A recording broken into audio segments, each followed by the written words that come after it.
Welcome back to Limitless Nerd. We are here with another awesome guest. I'm really happy to have Nick, Codename Fulcrum, with me today. Nick, thank you so much for being here. How's it going, man? My pleasure. Oh, it's going good. Yeah. Can't complain, or I choose not to complain. That's good. That's good. Choosing not to seems to be the trick. I know I could live in that, but nah. I'm gonna Yeah, it accentuate the positive. doesn't sound fun. But you know, the first thing I want to ask you and just dive right into it is where did your Star Wars journey begin? Oh my What god. got you into it? What's your Star Wars origin story? Mine is like it's born and raised, pretty much. So I was born like a year before Empire Strikes Back came out. So I was born right in the middle of the original trilogy. So by the time Return of the Jedi came out, I was 4 years old, but I was already steeped in Star Wars, right? Like I'd already been Luke Skywalker for Halloween with like a little like terrible flashlight as a lightsaber. That's all you really had back then. And then of course Return of the Jedi came out, and of course I had to be, Jedi Luke for Halloween. But yeah, it was from the get-go. My uncle recorded the whole soundtrack for me, so I had that on tape. So like growing up with that soundtrack, oh, John Williams is my life. Yeah, Like anything John Williams, I'm in. But yeah, so it was basically born and raised and obsessed immediately, and being a little blonde haired kid like that, you definitely wanted to be Luke Skywalker. Like yeah, always Luke Skywalker. Like there's Luke's lightsaber right there. Yeah, and it was just it was I don't remember a time where I wasn't obsessed with Star Wars. When I was again, when Return of the Jedi came out, I had a sandbox, and so I would always recreate yep. the Tatooine scene on there with Jabba's barge and that whole thing. And then like late at night when it's dark, I'd be, I was a kid, I'd be crying that I would be missing certain action figures. And so my parents would have to go out with a flashlight and find like C3PO. And this is like the C3PO that came apart. I don't know if Uh you huh. know about that. Yeah, the C3PO that came Yeah, yeah. apart. So like trying to find 3PO's limbs uh, in a sandbox like late at night. Um, Yes. I'm glad they still loved me after that. I have a many a similar experience of losing action figures in the sandbox, and yes, I very much can relate to that. When you know, much like me, being obsessed with Star Wars from such a young age that you really don't remember a time without it. When did that translate to I'm going to talk about this on the internet? When Yeah, did that whole when did the content part of it happen for I you? I like many people, it was a pandemic thing, right? So when the pandemic hit, then the download of TikTok happened, and then I started to kind of post just kind of random things here and there, like some dance stuff because that's my actual job career is partner dancing. But so I was posting some of that, some like random other things, and again, it was just out of like I'm stuck at home. I'm used to being able to be out and about in the world. And then eventually I was like, you know what? Like I have other accounts for all my dance stuff. So I'll make this one something like specialized on something that I kind of particularly love and enjoy. And as far as all the fandoms, I know Star Wars the best. Like I'm still like basically anything superhero, Tolkien. Like I'm a fan of a lot of different things, but Star Wars is the one that I actually could talk about with a little bit more authority. So I started in on that realm, and oh my goodness, like I'm sure you can relate, being a Star Wars content creator and Star Wars fans online, that they are ruthless. Oh Like yeah. fans are ruthless. If you misspeak one little word, they will be all over you for it. Um, even if like in your first take you said the word right, but then like in your final take you said what? Yeah, it doesn't matter. Um, but yeah, so it was that kind of okay. I'll talk about this and kind of go that route and build this up, and that was I want to say that was over 5 years ago at this point now that that made the transition to that. But yeah, that was that was an interesting. There was a about that time there was one of the memes that was that people were voicing a lot was from Parks and Rec, and it's like when he's at Home Depot, I believe, and he says, "Can I help you?" And Yes. the guy says, I know more than you." Yes. That was my feeling when I first started Yeah. content creating, is that people had that air of like, I know more than you. Like, Yeah. why are you talking about this thing? Like, who are you? Yeah, it's funny. I'm still very new to the content thing, so I haven't had like a ton of people like swarming me with that yet. I know it's coming though. Um, It'll happen eventually. Yeah. oh yeah, I mean, yeah. I was gonna ask you about your name and kind of where that came from. Obviously, not the Nick part. I think I can figure out where that part came from. Well, yeah, But the Nick part on Instagram was purely because the other one was taken. Like, so on TikTok, I'm just codename_Fulcrum, and then for Instagram, I had to figure out how to still use codename Fulcrum, and I was like, well, if that's my name and then my code name is Fulcrum, I'm like, that works. yeah, there you go. But obviously, so like I don't know, you can't see it. There we go. Is that I've got a tattoo right here, and it's you know, this is upside down, but it's, you got a Ahsoka symbol with like Rex. Yeah, Uh, basically, Ahsoka is one of those characters that, like, Luke is kind of my top, like, grew up with, always loved Luke, and then like Ahsoka now is kind of underneath that. yeah, And really, when it came to Ahsoka, is that I related to the character, and that like my life journey and Ahsoka's life journey, I related to it. Of yeah, kind of like walking your own path, kind of uncharted territories, sticking to your values of what you want. Those are things that I really um, related to and valued in my own life and career.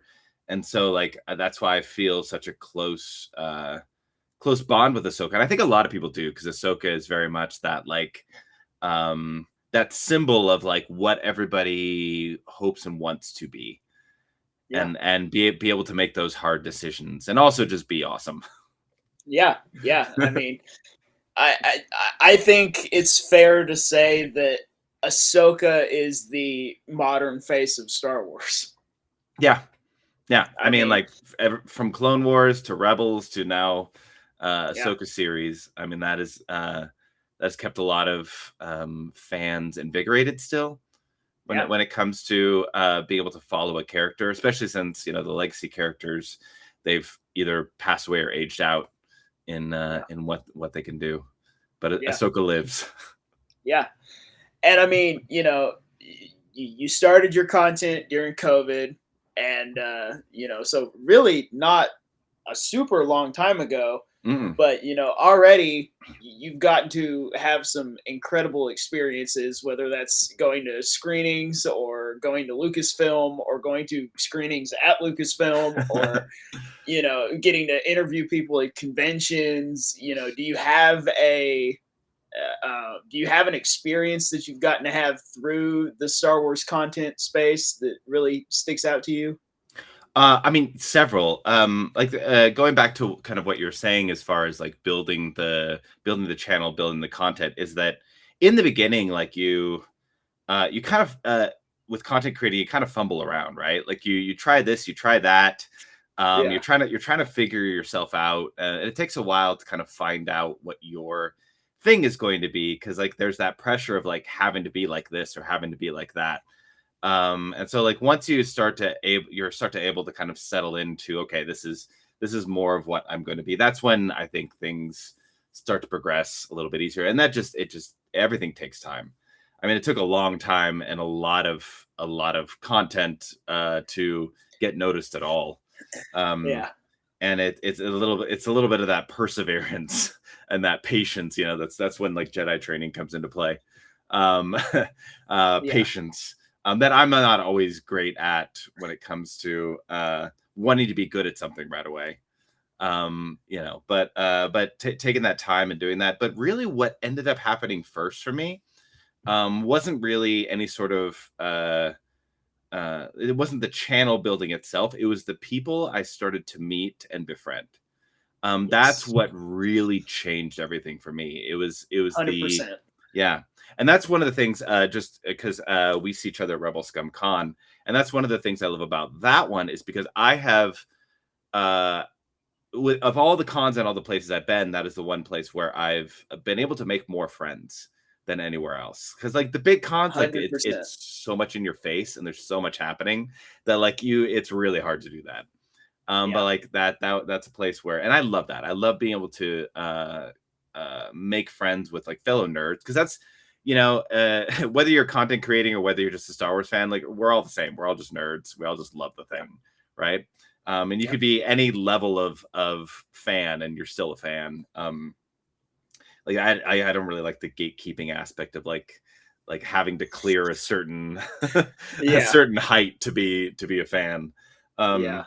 Um, yeah, I don't really kind of dig that mentality, but yeah, so it was the friends that I started to make, and that really kept me invested, right? Like Yeah. because it can content creating because you're just talking to a camera to yourself, you know, and that after a while can be a little like, like does Yeah. anybody care? Um, Yeah. and so it was first the friends and be able to kind of find the community. And once I kind of found that community, and TikTok was a great place for that, especially at the time. And finding that community is really what kept me invested. Because otherwise, without that kind of found family, that community vibe, it's really hard to continue day to day to do it. Yeah. Because like the amount of time you spend doing it and the reward is like that does not equal out at all. Um, No. and you Yeah. spend like 10 hours on one video, it gets like 100 views, and then you spend no time on another one and it gets a bunch more. You're like, Yeah. what even is this? Um, Yeah. but yeah, so over time, being able to uh you know branch out, and like at first I invested most of my time in TikTok, and then I was like, okay, I should also invest more on Instagram as well.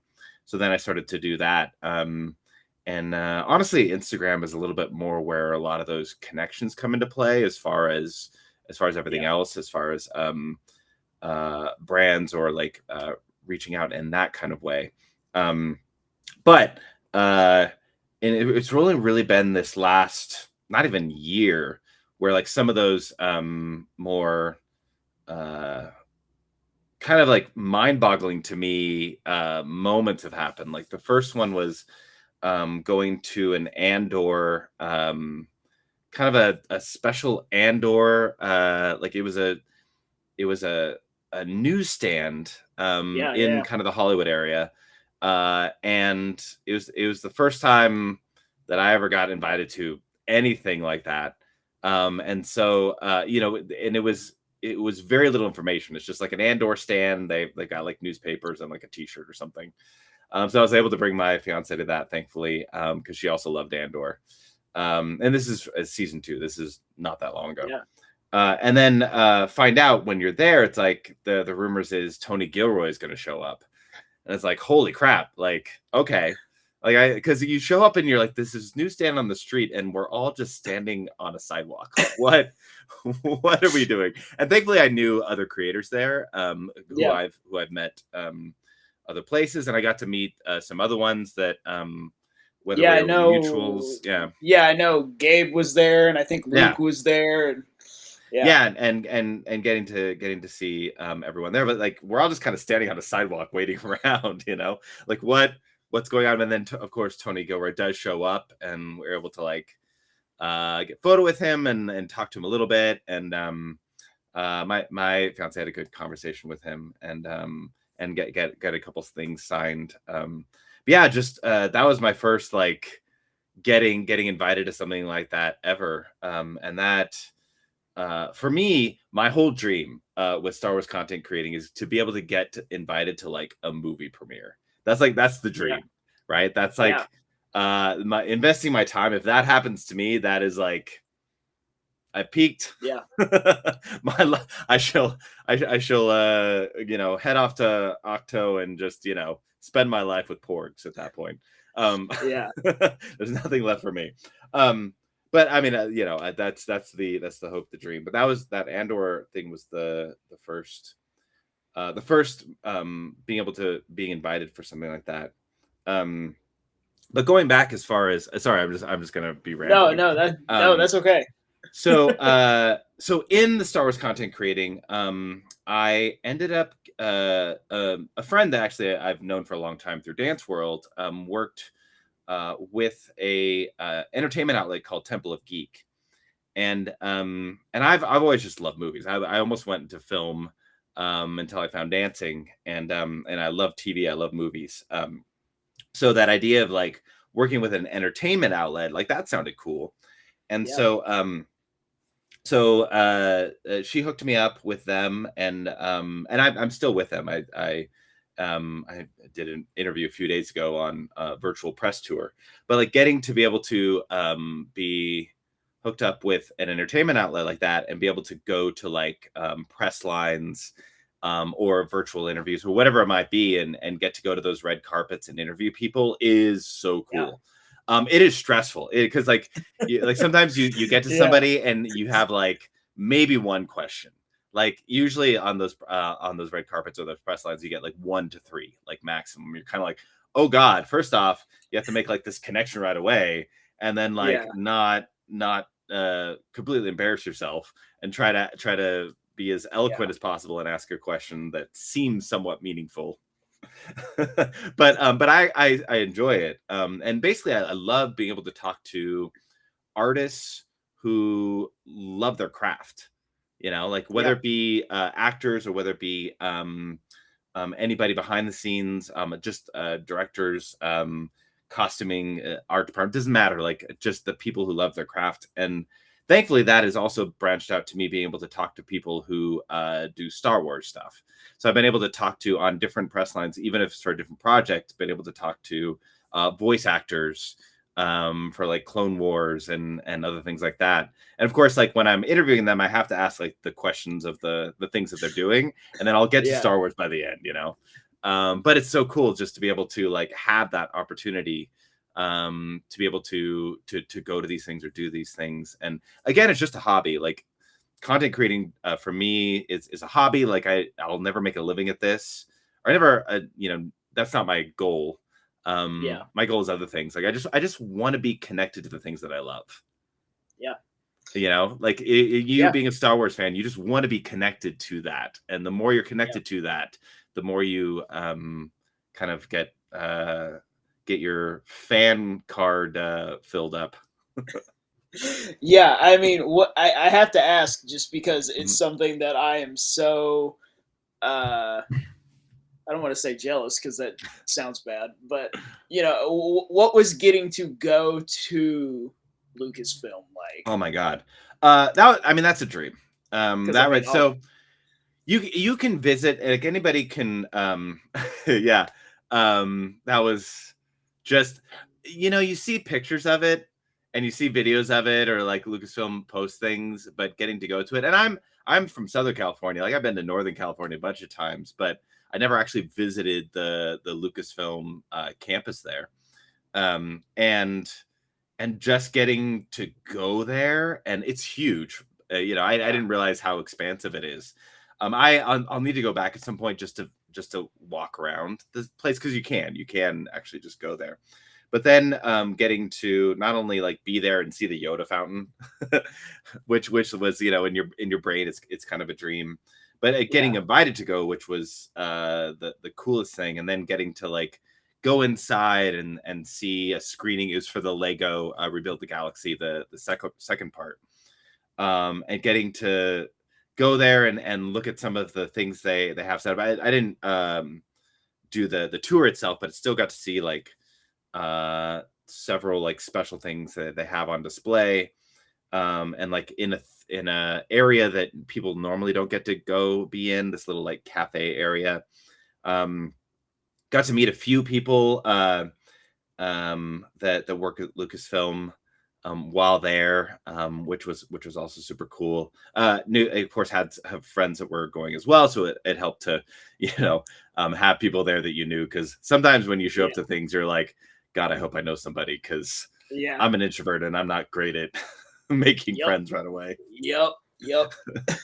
um, but yeah, so getting to go there and have that experience and be there for a essentially it wasn't a premiere. They didn't list it as that, but it's essentially that kind of thing because Yeah.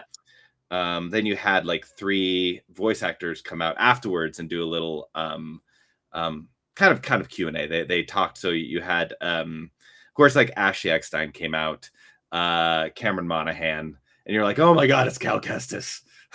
you know Yep. um Yep. and yeah, and of course Dustin from Stranger Things Yep. is the main voice in that. um but yeah, it that those experiences are, live with you for forever. And it's like, Yeah. had I not spent the how many thousands of hours on content creating, who knows, like that's this point it's countless, like Yeah. posting 1 to 2 times a day, sometimes more. um and like never knowing if it's ever going to amount to anything, and then be able to Yeah. experience something like that.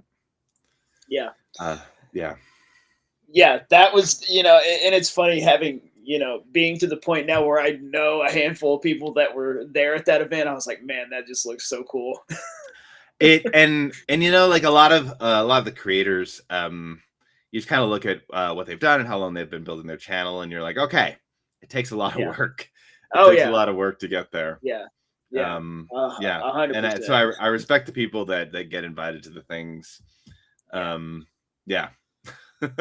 But you started on TikTok, hmm and you've since transitioned to Instagram, but also YouTube. What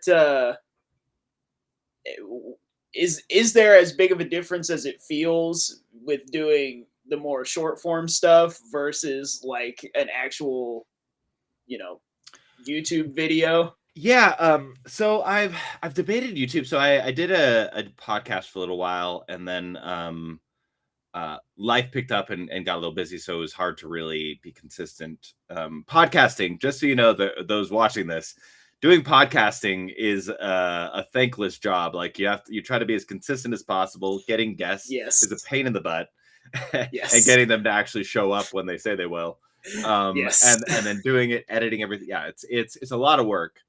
Um, Yes. and so I did some of that. I did some long form, but doing long form and short form, obviously on YouTube, is very different, right? Like you get a very different um, uh, viewership with that, and different people will watch long form versus short form. And I've done some long form, but one of the things with YouTube that I'm always hesitant on with long form is the amount of toxicity on YouTube. The amount of Mhm. just and those who try to stay positive on YouTube, like I salute you. You know, it is not easy, because a lot of Yeah. the people who just want to rage go to YouTube. And so Yes. that to me is kind of like, do I want to invest more time in long form content? Because if it's short form, you can kind of post to the different apps with a similar video, but like long form, that takes a whole other thing. So I mean, yeah. that's what kind of makes me hesitant on investing the time, is that. But I'm sure there's benefits, and I can find an audience, but I'm kind of like, that's why I'm hesitant on that. Yeah. Yeah. I mean, the unfortunately the toxicity is going to find you anywhere you go, but Yeah. yeah, no, YouTube, Oh my god. I was in a live stream chat for a mutual friend of ours literally yesterday, and they were just getting so many people trying to rage bait Oh, them. the trolls. Yeah. Yeah, and it was just Yeah. not not a fun experience. It's a hard thing. That idea. Sorry, I'm just going to be going off in different tangents. Trying to stay a positive Star Wars content creator, because I think that often gets misinterpreted. Like positive as if like you don't have any criticisms, um or you just have to like love all of Star Wars or else. But Yes. positive is really just, for me, it's nurturing a safe space where people can love the fandom and respect each other's opinions and be able to have that kind of space, which is not easy to cultivate for any creator. And it's really easy to try to get pulled into that dark side, right? Like it is basically like you're trying to Oh be a yeah. Jedi, and then the dark side keeps coming after you, you know? Yeah. I mean, you kind of just summed up the entire existence of this show, because my whole thing is I just want to talk to people about Star Wars. I Yeah. don't care if you agree with me. We can disagree about everything Star Wars that's ever been made ever. But if we can, you know, respect each other and still be friends at the end of it and have a good conversation about Star Wars, I'm happy. Yeah. And I don't love every Star Wars thing ever, No, most people don't. but I mean, yeah. but yeah, I mean, but there are, I will say that there is something in every Star Wars project that I can say I like that thing.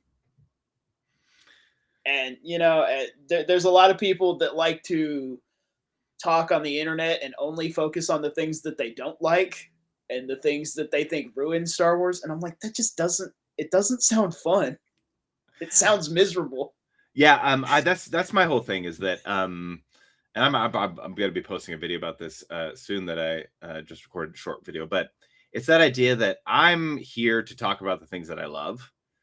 And like I don't want to get pulled into the rage bait aspect, or like I don't feel good when a video goes negative.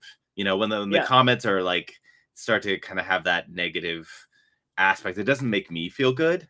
So like yeah, I don't end up posting those kinds of videos. And I have my critiques of a lot of things, but like when I do reviews, I'll often like say like both sides of the issue. But yeah, it's not fun for me. Like when the Acolyte came out, that's the obvious like yeah, where yeah, most fans we just wanted to rage, and they were raging even before anything came out because they felt like raging.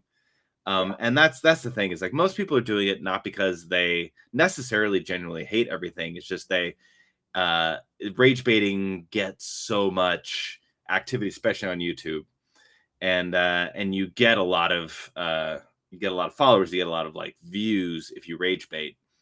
And so like that tends starts to be the popular thing, and like and because of those examples, then other people are like, well, if I'm going to be a fan and be a big fan, then I have to like rage over everything, and just it spirals. yeah. And so It's then just, people just talk about everything they hate about Star Wars and never about the things that they love.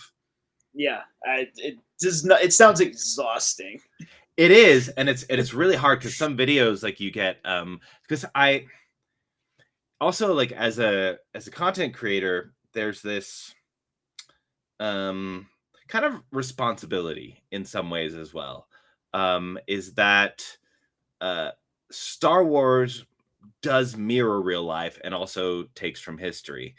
And so there is sometimes a responsibility of maybe talking about real world aspects, or or just talking about what is good and right within Star Wars. And there's a lot of people now that, for example, like when it comes to having Andor coming out is more kind of hot topic with this, but like when it comes to the Empire and the Sith, is that there's a lot of people now that will comment and talk about the Empire and the Sith being the good guys, Yes. and the Jedi being the bad guys. And their arguments don't hold water, but they stick to their guns and they're adamant about like the Empire is better, It. or the Sith, Yeah. and basically they're falling into the like everything Palpatine said to Anakin. They're just eating up, and they're just repeating that, and it's like I don't Yeah. think you understood that movie. I don't think we watched the same movie. Yeah. I don't think George Lucas would like what you're saying right now. It's He's you the know maker. it's the kind of thing where I've had conversations with people that aren't a part of the Star Wars community on the internet, and everybody, the stigma around Star Wars fans is that we're like the most toxic fandom on earth. And I've had to tell people before, there is negativity and there are toxic people in the Star Wars fandom, but they're very few. But the issue is they're all so loud. Yeah, I mean they're the ones that are scream the most. They're the ones that are gonna rage post, rage comment. Um, the one line from the sequels that a lot of this positive Star Wars fandom community ends up using is "There are more of us." And also we now have I have friends everywhere, so we got a couple. Yes.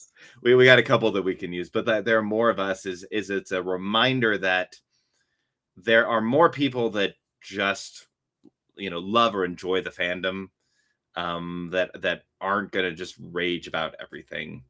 Yeah. But it's hard on the internet. It doesn't give you an accurate assessment of No, that. not at Yeah. all. Not at all. And I mean, it's the kind of thing where I've been doing content for really in a serious way for like 6 months. So not a long time at Welcome. all. And the amount of people from some of the creators with the biggest followings that Star Wars has, and to people that aren't even creators at all and are just fans, it's been overwhelmingly positive, and that is really the thing that is like keeping me pushing forward. Because like if I had gotten swarmed with negativity right out of the gate, we probably would not be sitting here having this conversation right now. Yeah, you know it can be overwhelming and makes you feel terrible and like makes you kind of rethink everything that you're doing. Even when Yeah. those videos come happen, and they don't happen too often because I try to cultivate on like what I'm going to say. But I know certain videos, like I know there's going to be people that are commenting on this, and it's gonna Yeah. a certain type of person is gonna go all over this, and that it literally happened this week too. Um, is that it's how to process that and how to deal with it. Yeah. Because you kind of you don't you're just at home and you're just looking at your phone looking at these comments. And most of the time I can kind of brush it off after a while, but there are some that like some videos that things will carry with me for a couple days, and then I have to like kind of Yeah. reset a little bit. But it's more than anything, it kind of almost taints your faith in reality, or sorry, faith in humanity. Yeah. Your faith in humanity is you're kind of like, I hope there's good in the world. I hope there's more than this, because those people can really and again, I do feel like it's the dark side. I do feel like those people are trying to pull you Yeah. into it, and make you feel the hate and the suffering. Yeah. um but yeah, the more I can just fight against it and kind of try to keep my head above water and stay in the light. And thankfully all the lessons I've learned from Star Wars has helped me Yeah. I be mean, able to. yeah, I mean, it's the kind of thing where I know I'm just gonna brush it off. I'm like, I just want to talk to cool people about Star Wars. That's Yeah. it. You're not gonna, if I post this video and nobody watches it, or a million people watch it and half of them hate it, I still got to have a cool conversation about Star Wars with somebody. So it's the kind of thing where I'm like, I'm cool. But a lot of your, living in California, a lot of your content is coming out of Galaxy's Edge. Yeah. So That's fun. yes, I'm very curious to ask you some questions about Galaxy's Edge. Let's do this. What do you what got you started with making the content at Galaxy's Edge? Were you just there and decided let's do it, or Well, I was already a pass holder, already loved Galaxy's Edge. Went a good amount. At the time, for a few years, I lived like kind of down the street. Like it was like a 15-20 minute drive to get there. Now it's a little bit longer, but I have to kind of plan out when I go and try to record a bunch of videos at once. But yeah, being a pass holder and knowing the park, it's like, okay, let's do some fun things for Galaxy's Edge. I can do some like tips and tricks. I can give like information on like, you know, hidden Mickeys or like um lore stuff or Easter eggs, or maybe I can just use the Falcon or other things as a background for Yeah. lip sync stuff or whatever it might be. um it's just, you know, being there and being that environment gives a whole other uh level to videos for me sometimes, and also a good excuse just to go. Yeah. I mean, and that kind of sets up my next handful of questions actually, because I the next thing I was going to ask you is, do you have a do you have a couple of tips for somebody that's never been to Galaxy's Edge before on how to maximize their time there? Oh yeah. So Galaxy's Edge itself, just like the other lands, whether you're in Florida or California, it's basically the same park. Um, but it's not necessarily meant to spend an entire day as just a casual person. But if you're a Star Wars fan, you usually kind of want to spend as much time as possible in there if it's your first time. But my first tip is that if you can spend a little money doing the whichever park, any sort of fast pass aspect for like Rise of Resistance or the Falcon, um, can save some time, and especially for Rise of Resistance, that's the one that the line that can get a little bit much. But if not, yeah, It's the greatest ride of all time, so that makes sense. yeah, I love it. But that's something to just be ahead of time. Also, the lightsaber building, it's expensive, but it's the experience. There's Yes. I'm not gonna say who or what to ruin anything, but there are original voice actors that they hired for said lightsaber building for audio stuff. And so like that experience is super cool, like be able to pick your kyber crystal and build your saber. So like these are some things that you have to kind of plan ahead of time if you're going to do. I actually haven't done the droid building. I haven't either. Yeah, I mean I've seen it and stuff like that, but I'm kind of like, do I want to spend the money? They're cute and adorable, but so the main thing for me, I would say the very first time that you're there is take it all in. Like when you first walk in, right? Like, because the tendency is you want to be on your phone, you want to do everything. If you go there with somebody else, like have them record your reaction. Don't, let yourself just kind of like when you see the Falcon for the first time, let yourself kind of take that in and just kind of look around and experience things. Same thing with the Rise Resistance, like just experience it. It's too easy to kind of be on your phone and live through that, but like let it absorb and just be on Batu, be in Black Spire Outpost. That would be the first thing that I would say, is that just really just like enjoy it, take it in, do all of that. And I would also say, when it comes to the characters, it's cool. Like it's cool to see the characters, but if you look on the app, at least on the Disneyland app, I don't know the Disney World app, but the Disneyland app will say when and where certain characters come out. So being able to like see like if it's a day where R2D2 comes out, that's amazing. Chewbacca always, right? Yeah. I love giving the stormtroopers crap. Being able to go back and forth with them. Those are some of my favorite videos that you post. They trying to give them. Sometimes they get the best of me, but I sometimes get the best of them. But they're great. They're great sports. The people who are in the stormtrooper, the cast members that are in those, they're great sports. They're great at kind of playing and doing a lot of that.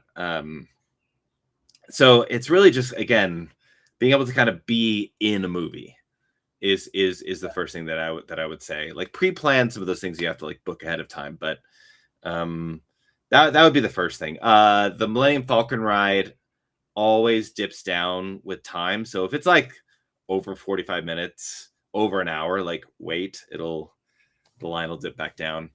But yeah, everything else like Oga's Cantina, like at least do it once. Like the drinks aren't like spectacular and they're overpriced, but like again, it's part of the Disneyland park thing is Yeah. like it's the experience that you're also getting. Yeah. Yeah, that would be kind of my first like just plan ahead, but like take it all in and experience it, like be there. See it at night as well, Yeah. because it's gorgeous at night. Yeah. Yes. Yes. I will say, yeah, the building your own lightsaber is like a borderline it's a borderline emotional experience. They play the music at the right time, like this the Yeah. right kind of music, the certain voices that come up, and you're kind of Mhm. like, oh, I'm a Jedi. Yeah, yeah, I'm it get living my yeah, dream. they definitely planned some of those audio cues to knowing that it would hit you at the exact time that they wanted it to. Exactly. Exactly. But do you have a favorite Easter egg from Galaxy's Edge? Because Um, there's so many. I mean the kind of the funniest one are the trash cans. Because they all have the number on it, 3263827. Uh, It was just the trash compactor number in A New Hope. yep. I hope I Mhm. said that right. Otherwise, get my I nerds think start you taking did. away from me. I'm pretty sure you And did. so they all have that on them. So it's a funny little reference. But then it's also they were so the animated show Young Jedi Adventures. There's a like 2 or 3 episodes that they go to Black Spire Outpost. And Oh, so I didn't know that. in this final season, like they go to Black Spire Outpost a few times, and they go to Starlight Beacon. There's a couple things that are familiar that they go to, but Black Spire Outpost is cool because like the final episode is that they had to kind of chase around somebody who picks up the trash. So the trash can like itself ended up being like visually canon in that show. And I'm like, they made that trash can I love it. like super canon, and they had to like Yeah, chase the trash guy around, and I was watching their route that's that they were fantastic. taking, and it was legit. They went through how Black Spire Outpost is designed at Disneyland, and they went through that whole thing, and I knew exactly where they were the Yeah, entire time. that's Um, fantastic. and I the love show's that. cute. The show's cute. Nubs. D. Yeah, Bradley Baker voices Nubs, so but yeah, it's that's kind of one of the funniest ones. There's a lot of random things all over the place, like in just these little like cages, or obviously when you go into Doc Ondor's Den of Antiquities and you look around, there's stuff from everything, just everywhere. everything, everywhere.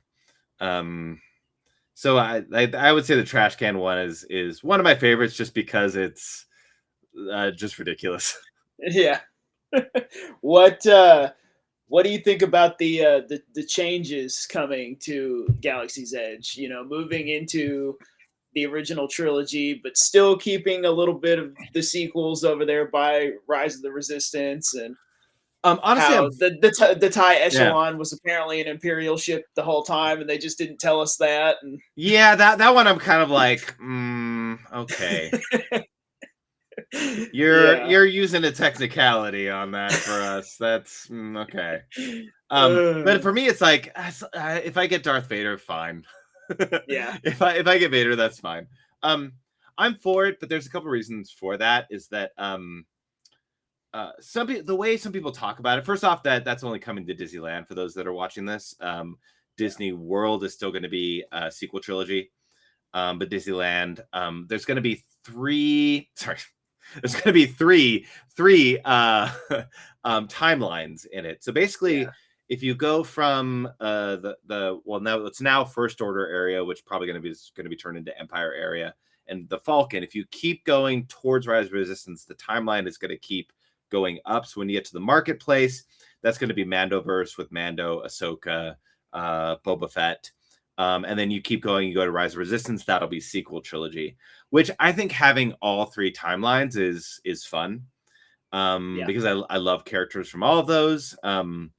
and you get to, because if it was just original trilogy, you wouldn't get Mando. Um, True. so yeah, so it's kind of best of all worlds, I guess. Yeah. You still get Rey and Bai Marati. Kylo is unfortunately going to be at a different part of the park in Tomorrowland, but you could still meet Kylo. But so as soon as they introduced, I think it was Mando was the first one, they kind of broke the timeline Yeah. of the entire park. As soon as they did that, and then they had kind of a Mandoverse area, it was like, Kind of okay, saw well it coming. Yeah. at this point, I thought in the beginning that they could have mixed it up a little bit with like original trilogy and sequel, and like maybe at different times of day where people came out. Yeah.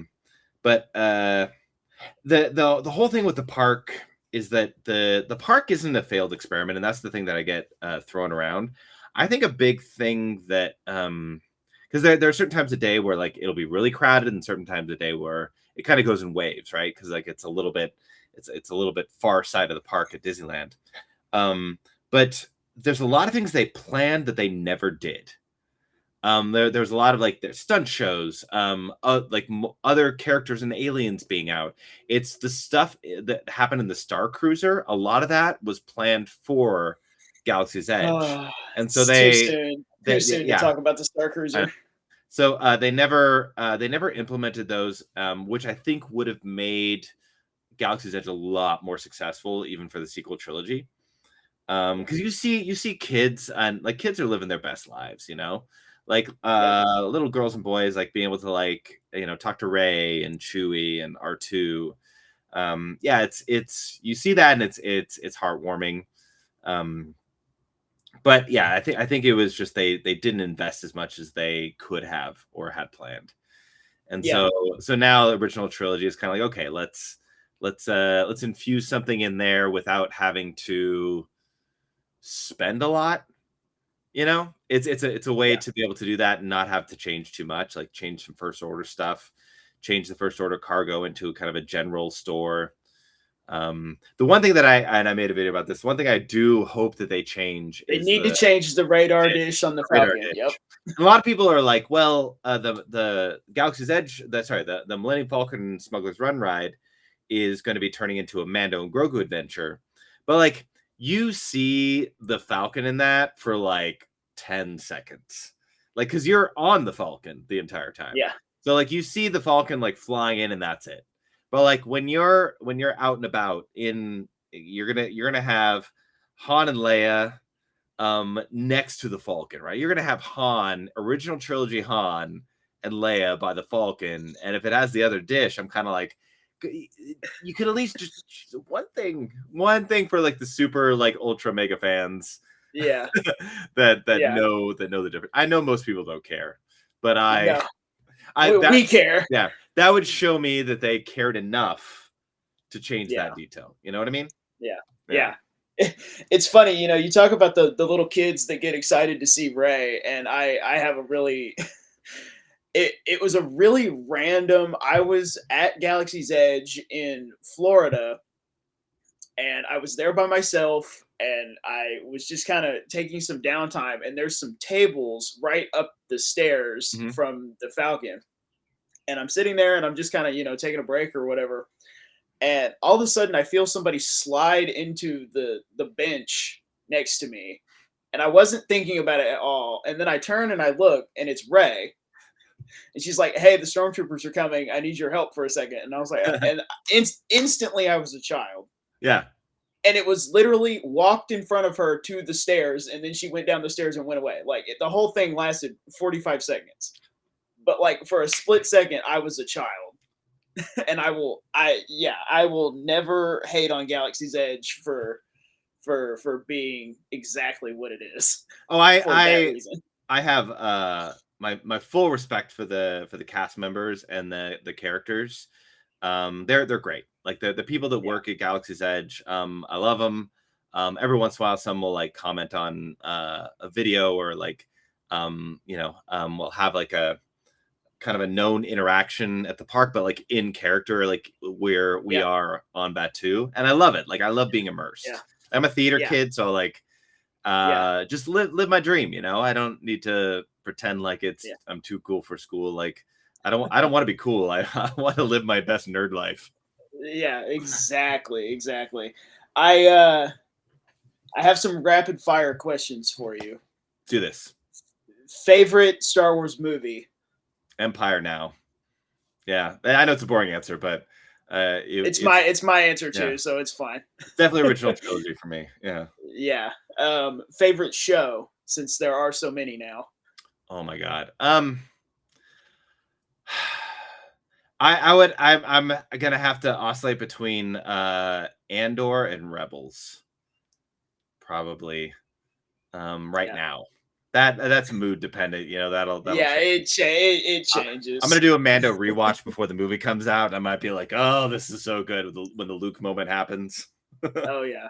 I assume the answer is either Luke or Ahsoka, but favorite Star Wars character. I'm gonna have to go Luke. I just got a Luke tattoo, so Yeah. Can't argue with yeah. that. I know from some of your videos and from just looking around in the background behind you that you are a collector, as am Mm, I. So I have yeah. to ask, do you have a favorite uh, piece in your collection? Uh, well, I mean, just right behind me. I don't know if this is my favorite piece, but this is a lithograph of a Ralph McQuarrie, um, and it's like the same one that I'm wearing, and I was gonna and say it, it's the and same thing. yeah, and it's his signature right there. Um, and I've got a Dave Filoni signature right here, but uh, oh my gosh, a favorite. Jeez. As a collector, I know that's like next to an that's an impossible Yeah, question. because I've got my whole, like, you can see in the background of a lot of my videos of my whole Kenner collection Yeah. right over here. Um, but I probably something Kenner collection, like because that goes back to my childhood, like the a little Luke Skywalker with the little yellow lightsaber. There you got right there. Oh yeah, I see him. Yeah, it's right Yeah, there. yeah, I see him. Yeah, But maybe yeah, that yeah. Look around, I'm like, oh those god. Kenner those Kenner figures are so classic. Yeah. I'm sure I'll think of But something that I have, but for the moment, I'm gonna go with that. do you have a favorite Star Wars video game? I will actually have to go with Jedi Fallen Order. Just because the being able to the lightsaber aspect, like KOTOR has like a great story, and Yeah, it's super intriguing. But that being like an older game, I really do love like the gameplay of Jedi Fallen Order. It is super satisfying, the yeah, lightsaber play. yeah. I hope we get that third game They this year. have to. I mean, I if I need it not, so bad. yeah. Yeah, I need it. We were talking earlier about things that get us in trouble on the internet, so I'll get you in trouble on the internet. Perfect. What's your Star Wars hot take? What's the thing that you say that gets you in the most trouble?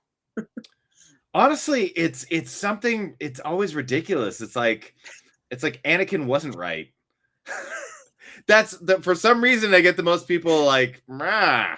It's like, really, that George Lucas meant that as a cautionary tale. It is Yes. not like, don't listen to Sidious. That is literally the dark side. Um, but that shouldn't be a hot take.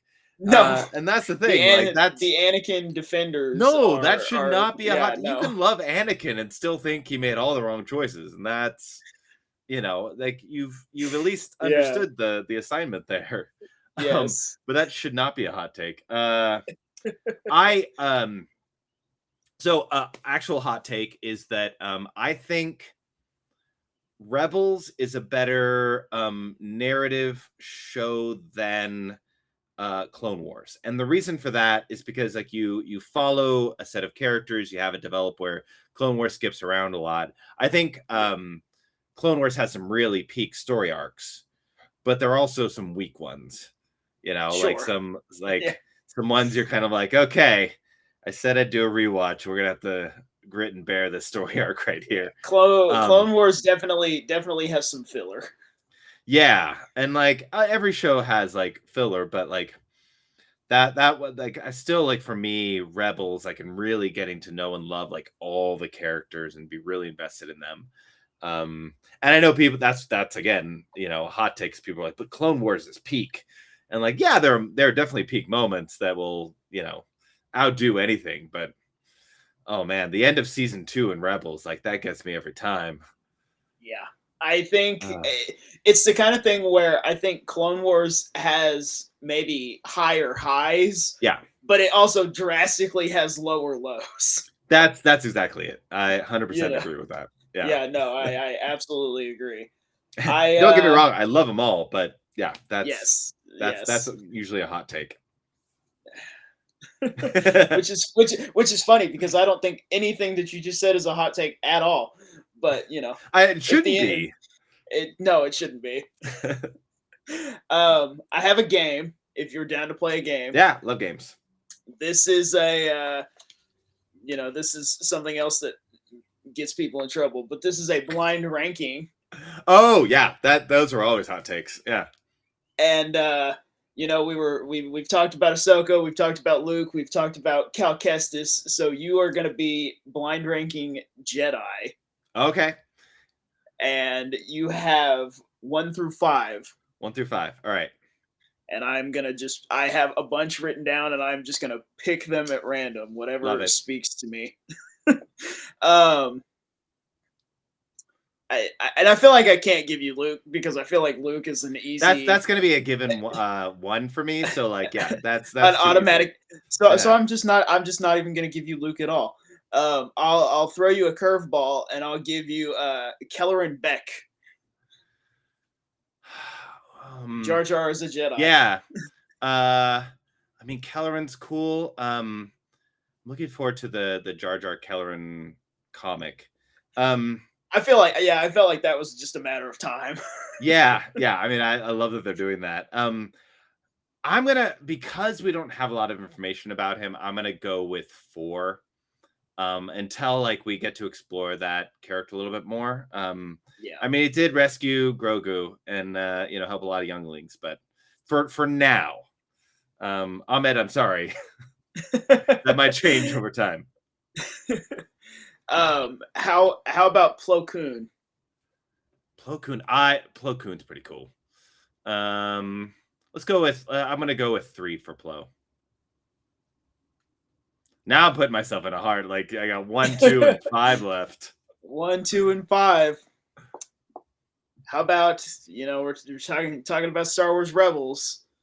How about Kanan? Kanan.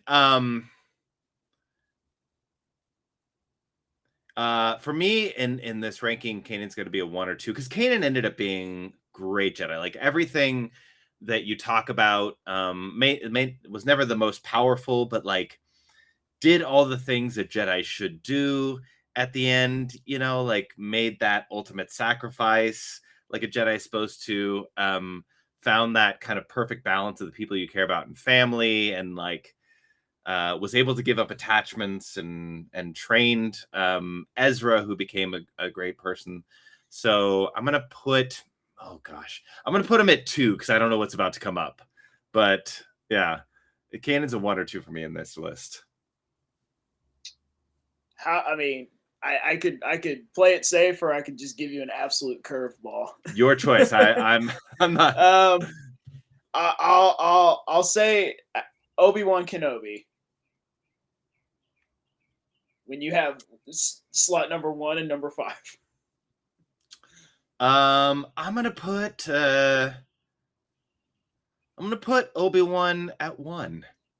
Yeah, I'm gonna give him the high ground. Okay, that I think you'll be okay because that means your number 5, unless you just are really attached to this character. I don't know. Is Mace Windu? No, 5's fine for Mace. Like I'm actually fine with Mace. But I do think Mace was a bit rigid in a lot of the Jedi Order at the time. But It's the kind of thing recently where I've just recently been stumbling into all of these people that are so not on board with Mace Windu, and I was like, I did And not the know that only this reason is yeah. dislike for him existed. And the only reason is because for two reasons is that in the movie it's the one Jedi that Anakin saw resistance from. Like as far as that, like, but Yeah. he was just the spokesperson of the council, right? The council decided the thing, I and so don't think he's it the was him one that's alone. saying Yeah. it. Yeah, it's not Yeah. just yeah. But yeah, the fact that he said like "take a seat, young Skywalker," you know, like that's where people were like, Yeah. "But Anakin's the chosen one." But you see what happened with that? Yeah. It didn't go well. No, not at all. But yeah, yeah, and then of course, like everybody misunderstands the fact that like people are like, oh, but Mace uses the dark side. It's like, no, he doesn't. No. That's the It's not what misunderstanding. that not yeah, that's not what Yeah, that means. yeah, but But I'm fine with Mace. But I mean, I like yeah. Yoda better than Mace. But So you ended up with Mace Windu at 5, Kelleran Beck at 4, Plo Koon at 3, Kanan at 2, and Obi-Wan at 1. that's a pretty solid blind I ranking. can't yeah, I I will, yeah, can't argue with that at all. yeah. I Cannot like argue that with that one. at all. I'm happy with that one.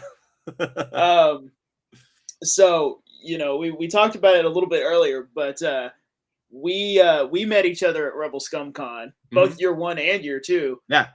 You know, what as somebody that was at both years, what do you think of the growth of that show from year 1 to year 2, and what are you hopeful for or excited about for year 3?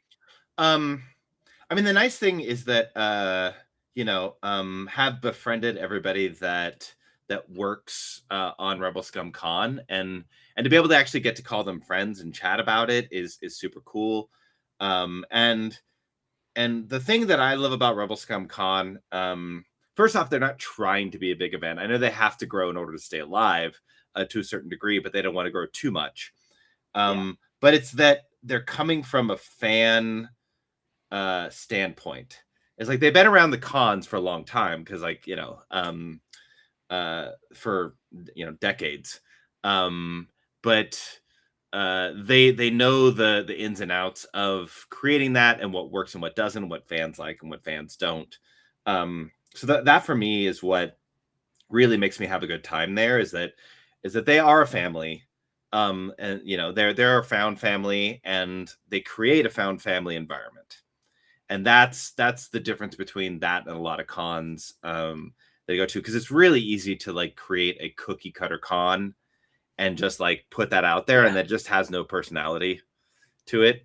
I was just at one. I was there for the Hobbits, so I was just at one last month, and I had a great time because of the Hobbits, but like it's just a cookie cutter con. But this one, like people show up and people return because of how it fills them up as a fan. Like not just, again, like I get to meet and befriend more fellow fans at that place, but they also try to set up the guests and the experience there to make it a little bit easier for fans and more fan focused. So that to me, what I'm hopeful for is that honestly is that they continue what they've been doing, and they listen and they make adjustments when they can, and they they're trying to enhance the system every time and try to make it better for everyone. They have at the very end of the weekend they have a panel where people can like ask questions, voice concerns, like whatever it might be, and that's a rare thing. And I know like Josh and Bobby and Dante and Kentucky and all of them are always listening to what everybody says. But is that my hope for them is that they get enough attendees to be able to keep that being successful and keep that model in place. Like that really comes down to like, will people show up? And if people show up, they can continue to do the thing. So I'm always trying to convince people to go because I have a great time there. And I get to hang out with friends, and of course I go and I do interviews and stuff too, as a entertainment journalist and content creator. But But yeah, it's just a fun like found family weekend. Yeah. It you know it I'm kind of I'm kind of an insider looking out because Rebel Scum Con is a local show for me. It's like Oh 45 yeah, minutes away from my that's house, and nice. I've been friends with Bobby and Josh for like over a decade now. So it's the kind of thing where I knew what they were capable of long before Rebel Scum Con existed. So yeah, it's always nice to hear other people say what I already know. Mhm. So, but yeah, no, I'm really looking forward to year three. Year two, getting to meet so many people as I'm starting to do the content thing. And, it was Star Wars for me has always been a pretty, let me see how I want to phrase this without making it sound worse than it was. Uh, Star Star Wars for me was always a very solo thing. Like I had friends that like if a new Star Wars movie came out and I said, "Hey, you want to go see this movie?" They'd go, Mhm. but they weren't Star Wars fans. And going to an event like Rebel Scum Con and meeting so many people and then being able to capitalize that on that and continue the conversations like the one we're having right now has been like the last 6 months, just getting to continue that momentum from Rebel Scum Con has been a change unlike I can describe, Yeah. you know? And so I just want to keep that momentum going into year three because I know, and I told Bobby this the other day when I was talking to him. I was like, I'm excited for year three because I know from a convention standpoint it will be great, but now I have the added element of getting to hang out with all my friends, Yeah. you know. So that yeah, that's the On best the part of it. on a nerd standpoint, I love that they get different eras of guests as well. Yes. Like Yes. to be able like last year, to be able to like talk to Wedge. I mean, like a couple different Wedges. Yeah. um, and talk to Lauren and Yes. just people that made the original Star Wars. Like to me, that is that is heaven. And then next to them, you got Bad Batch, you've got Mandalorian, and yeah, you've just got so many things. You got prequel Yeah. era people. Yeah. I love that they try to pull from everything and from the different aspects of who were responsible for making this, like behind the scenes and in Yeah. front of, and it's such a cool like blend. Yeah. And now going into year three, we're getting into stuff that's not even Star Wars, but Star Wars adjacent. We have a fanboys reunion. I know. I have to go rewatch that because I'm like, wow, that was a long time ago. Okay, Yeah. yeah. But we have so many Star Wars projects, coming soon. Mhm. Mandalorian and Grogu, and Maul Shadow Lord is quickly approaching, and Ahsoka season 2, and even beyond just this year. What what's the project that's either announced or rumored or coming that has you the most excited? Um. So I'm going to first off, I think Maul Shadow Lord looks just fantastic, and I'm excited about that. When it comes to Mando and Grogu, I am so looking forward to be back in the theater for a Star Wars Yes, movie. hundred Um, percent. I'm going to have to currently say Ahsoka, and there's a couple reasons for it. Yep. Is the couple things that they've teased is like first off a space battle between Thrawn and Akbar. Just Yes. that right there. Just Enough. that is enough. Yep. Like Yep. you could have no other part of the show and just have that, and I would be all in. First off, I Akbar did not get the proper send off in No, Star not at Wars, all. and I call bogus on that one. Um, that's definitely not a hot take. But to get the two of them and to see Akbar like and Thrawn like like the two admirals going head to head, and I just can't. I hope they lean into that a little bit. I can't wait to see just that dialogue exchange. Yeah. just and and of course, like the tease of possibly delving back into more of the Yeah. Mortis God story aspect potentially.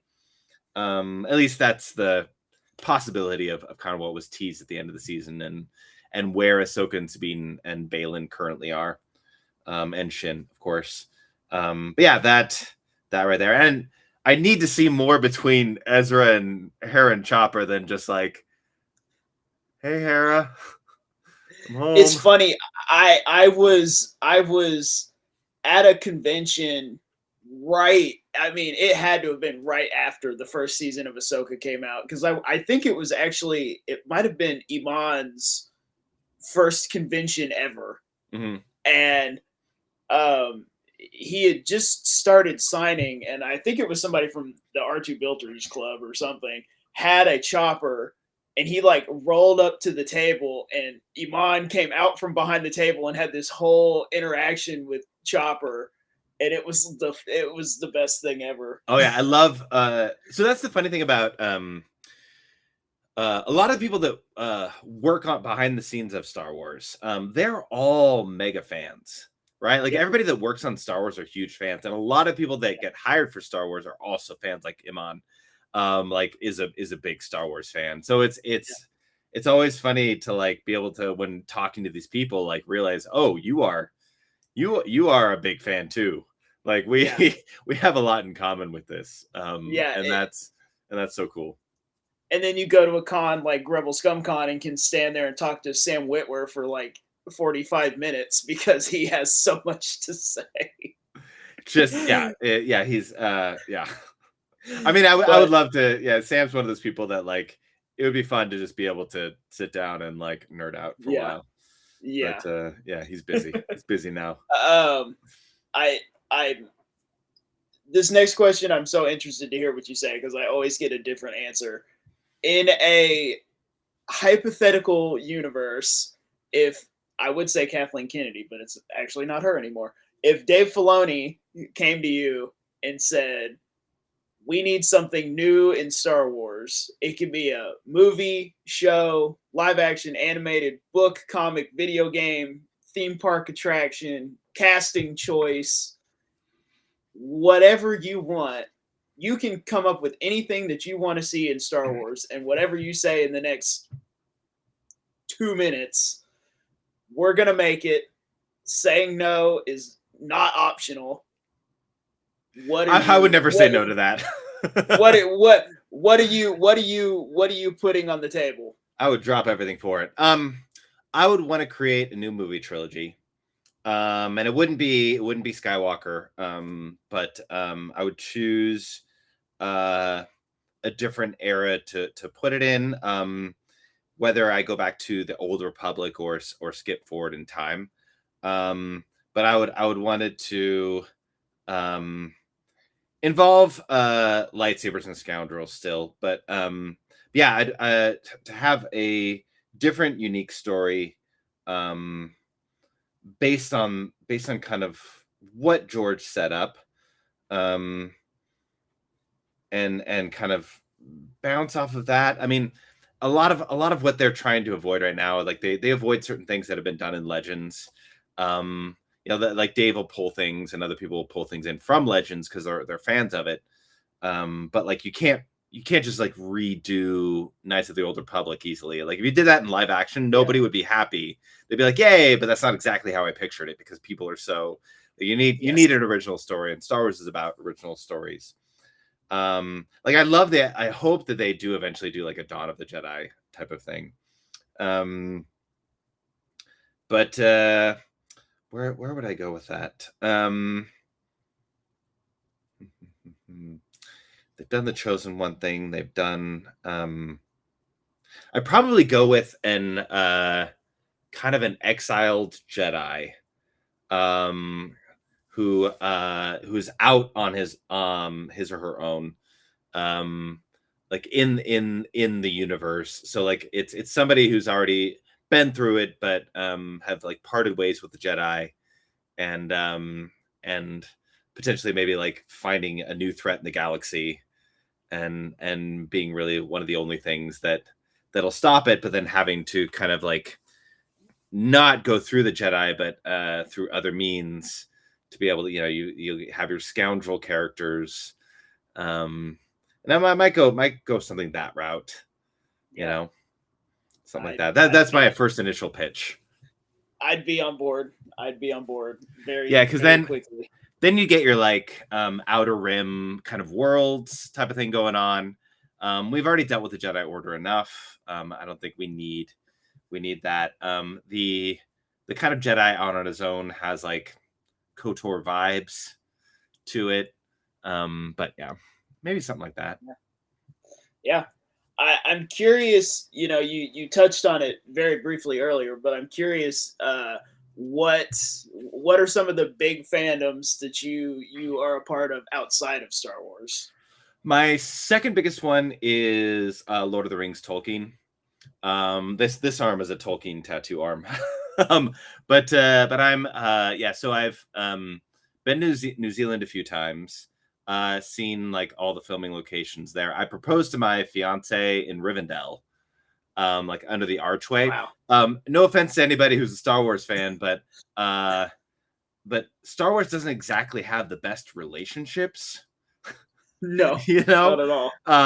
and things don't always go well with relationships, so I went with Yeah. more of the Lord of the Rings vibe, for actual like romance for proposing. But so that's a big one. I've been to the UK, Birmingham, to see like where Tolkien grew up and like all the inspirations for that.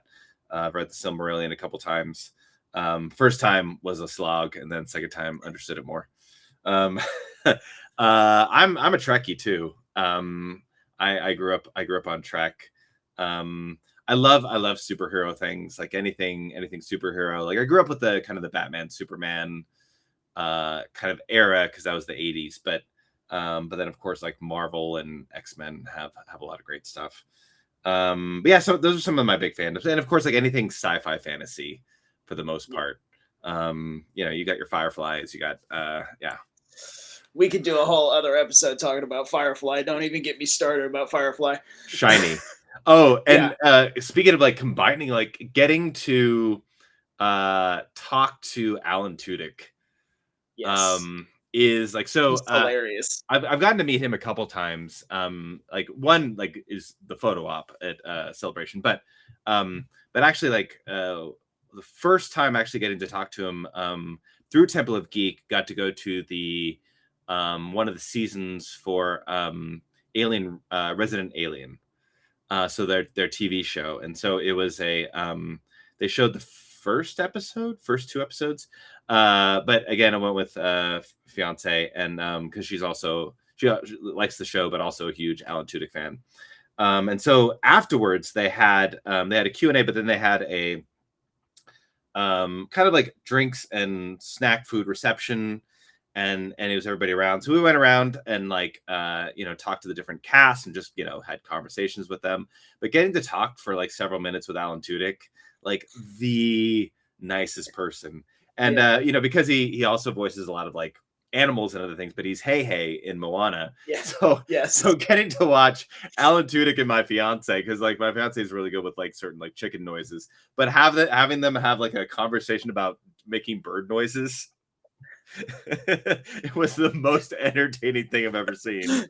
I And hope there's a video. I hope there's a video of that unfortunately, conversation it somewhere. was just a conversation, but it will live with me for the end of time. That is It's funny. like just being in some random conversation Yeah. about bird noises with Alan Tudyk was amazing. Yeah. Sorry, Al- sidetracked. no, yeah. Alan Tudyk is great, and it was. I met him at Fan Expo uh 2 years ago, I think, Mhm. and I walked up to him and I said, I don't know what to do because I'm debating, do I ask you a Firefly question or do I ask you a Star Wars question? And he, for some reason, thought that was the funniest thing on earth. And yeah, no, I could get off on a whole separate side Oh yeah, tangent about Firefly. I Yeah, I love could. yeah, I love that show. Yeah, I could start a second podcast just to talk about Firefly. But what does the future hold for you? What does the future hold for the content? What's coming up in the immediate? What do you got going on? Well, obviously, you've got Celebration happening in 2027 here in LA. So I'm looking forward to that being in my backyard, that I don't have to fly to it. That's great. Like Japan was cool, Yeah. but that's an expensive trip. um, Yeah. but so I'm looking forward to that being here and being the 50th anniversary of A New Hope, and I hope they do, because like their little anniversary panels have kind of gotten a little rah, rah lately, but but I'm hoping for something good with that. But coming up, like again, someday when I get invited to like a premiere, like a movie premiere or something. But content is really still like working with Temple of Geek and doing my content. So you got a lot of shows coming up. Always hoping to do more interviews. When the show does come out, for Maul, I'm going to try to see if I can talk to some of voice cast, if I can, and that's a lot of trying to see if you can get in touch with people and get that communication going. I just love talking to the people who make the things, that is always so cool. But I know it's really like I don't have an end for content creating for Star Wars. It's really like as long as things still feel enjoyable and things happen that are enjoyable, then I will continue with that. Like Rebel Scum Con, of course, I'll be there, and doing same old, like I've got working on a Luke cosplay, so maybe I can bust that out there. But I want the yellow jacket Luke. That's what I'm going for. Of course I have to do wigs. But I can always do Lobot. Lobot's an easy. Yeah. Lobot's easy. You're done. But, you're already done. Just like I just love being in the nerddom. Looking forward to being back in theaters for things. That is so cool. And it's hard to know what comes next. It's like what opportunities may or may not arise. It's really it's always a kind of a play it by ear type of thing, and just hope for the best and just do what you do. But I'm just happy to be in the fandom and have friends that are, and I think that's cool. Yeah, I'm really hoping that 2027 will be my first celebration. Never been to a celebration before. That's been on the bucket list since I knew that celebration was a thing that happened, and I'm really, really hoping that I can get to LA for a celebration. Celebration tips. First off, Yes. it's ginormous. It's I don't know if you've ever been to San Diego Comic-Con. It's ginormous and it's kind of in your face. So like it can be a bit overwhelming, and this is for people that may be trying to go to the LA one. You have to make choices on what you're going to do, right? Because panels are difficult to get into. And you try your best at those because panels are cool too. Because sometimes they have like side rooms that you can watch the panel, but like it's not a video screen. Yeah, it's not the same.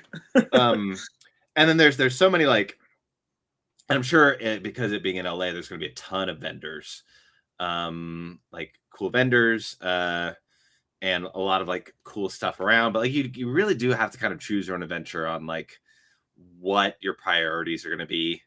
Like I try to do panels as much as I can, but like, yeah, and then I'll do cosplays, but then I'm sitting at the panels all the time where I'll have like an hour where I do the cosplays. Or if you're going to do autographs and signatures, it's like you end up having to do with a lot of being in lines.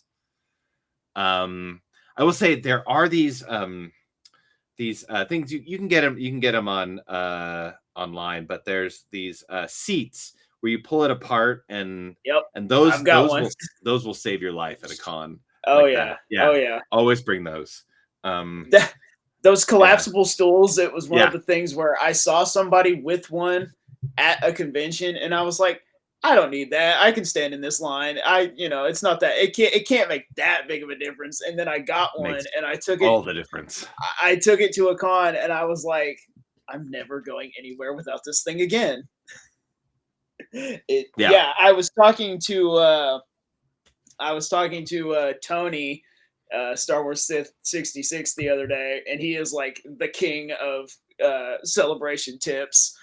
So Yeah. he was like, if you need help with anything, you know where to go. And I was like, yep. Yeah, But yeah, they like getting those tips, no joke. It's really good to yeah, get that inside information. So um definitely listen to that advice like that, because it can yeah. be it can be a lot. Um, but Nick, thank you so much for coming on. You can follow him on Instagram. It's on the screen. Nick underscore codename underscore Fulcrum, or just codename underscore Fulcrum on YouTube or TikTok. I hope to hang out with you at Rebel Scum Con. Heck You yes. know, thank you so much for coming on and taking the time to hang out. My pleasure. Thank you for having me. I hopefully I can have you on again sometime after Rebel Scum Con, maybe, to talk about how awesome it was, Oh or yeah. before celebration, or We'll have so much to talk about. And but plus there have been shows and movies that have come out, so oh yeah, there'll be plenty. for Yeah. sure, for sure. Thank you so much for coming on, and until next time, may the force be with Until you. next time, may the force be with you.